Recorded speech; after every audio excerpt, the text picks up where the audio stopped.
Hello friends. So medyo matagal-tagal na rin di tayo nakapag-video.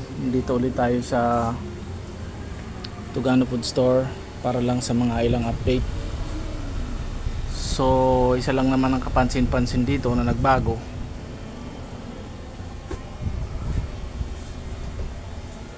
Siyempre, nadagdagan yung mga grocery.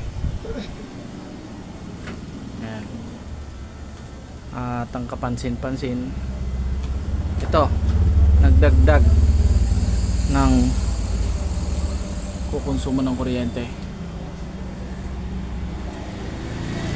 Okay, so nandito na si Kundura. Sinamahan niya si upright freezer at itong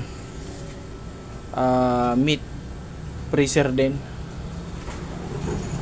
Syempre yung Selecta. Okay, yan ang update natin dito. Hopefully magdadagdag sa ating income. So nandito pa rin yung mga panluto. Yan, hindi lang natin natsimpuan kanina, maraming kumakain na rito.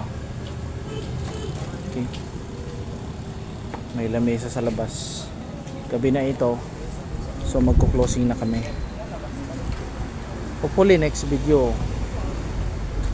makapag future tayo nung may kumakain. Okay, that's it for now. See you in the next video.